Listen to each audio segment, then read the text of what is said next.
This is a full guide to warming up in the gym. We will go over exercises, isolation movements, and compound movements. So first of all, exercises. What exercises should you actually do to warm up? This is probably the most important part. And I don't know, but this is what I've been doing for ages. So all I want you to get, this is the concept I want you to grasp. Open up your body. That is what I want you to do. So all you're doing is like flexing and making sure that you're opening up your body. So you see here, I always flex my arms, do these like little round the world circular things, circular motions, other way, return it, and then do the same thing with the other arm, so forwards, backwards, everything. And you really just want to make sure your body is nice and loose and ready to begin. Now, you have something called your rotator cuff, which is in your shoulder. And this normally gets injured. Lots of people injure this. So I always do this little exercise, which is not exactly optimal, but I do it nonetheless, where you just flex your arm like this out to the side. Ideally, you should do this with a cable. So you have a cable at the side of your arm like this, and you just turn it outwards like this, and it'll do your rotator cuff, and you can apply resistance to it. But I don't do that. I just do it free. And then also I do it while standing upwards as well, or as in raising my arm upwards. So just like that, where I might do like a reverse bicep curl. And that is what you would do if you were holding a dumbbell. You can do that with the dumbbell to add resistance. If you do it like that with a dumbbell, that's not how gravity works, and that's why you use a cable. But this just helps to make sure that my rotator cuff doesn't get messed up. It's not the best way of doing it. As I said, you can use dumbbells and resistance and stuff, but I can't be bothered. So maybe I look back in the future and get an injury and think I should have used weight, but I don't. But this has been working for ages, so I'm going to stick with it. And then once again, I just do a few more stretches with my arms. And then leg exercises, if I'm doing legs or if I'm doing some sprinting or anything, then I always do this. So I swing my leg back and forth, just like this. And you can see I turn my leg at the bottom, and that sort of flexes my leg a little bit out to the side. Same thing with this, same thing with the other leg, just like that. And then I do some opening of the gates. So this is just an exercise we all used to do in high school probably, where we'd open up our legs just like this, and it just stretches out your quads. And then final one, just stretch out your calf. So just bend down and try and touch your toes, and you'll feel the stretch in your calf. And that is all I do. That is all the warm-up exercises I do, and that makes me feel like I'm ready to go. Now, moving on to isolation movements.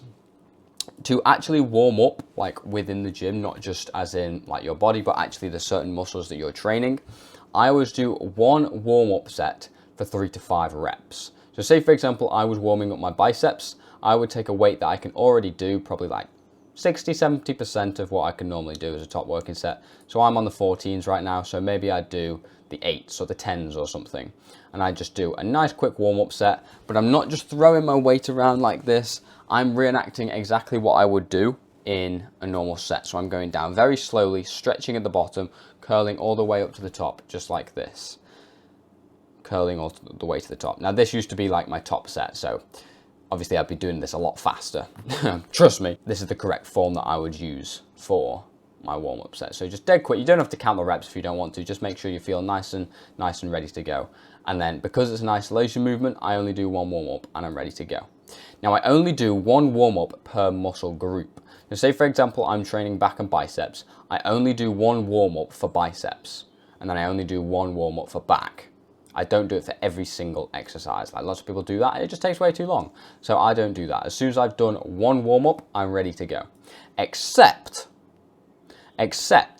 if you are doing a compound movement. Compound movements is like deadlift, bench, squat, leg press, anything like that where it's using lots of different muscles, not just one muscle, like not just a bicep, right? And so I always do compound exercises first within my workout to make sure that I get it out the way, and then I don't have to warm up again later. And so what that would look like is, say for example, I'm doing a bench press just like this. So I would do 2 warm-up sets instead of 1. So I would do, say for example, I'm doing the 24s here. I would probably warm up to begin with like the 14s. For example, the 14s, just get a nice few reps, nice and controlled, make sure I'm just getting like the nice motion correct. And then I would change over to maybe the 20s or something. And at that point, I do a bit of more of a controlled rep, making sure I'm flexing everything correctly and warming up my muscles to get up to that top set. And that is when I go for my top set, which here was 24s. and then I do it correctly. Obviously this was a while ago, so form is terrible, but you get the idea. So that is exactly how you warm up. Make sure you do the exercises just before you start and do a couple of warm-up sets, and that is all you need.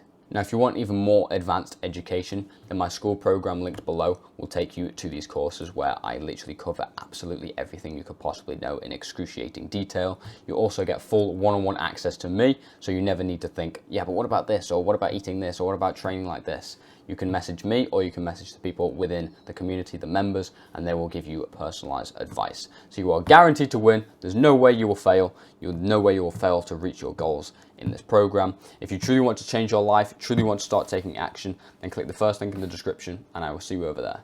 Good night.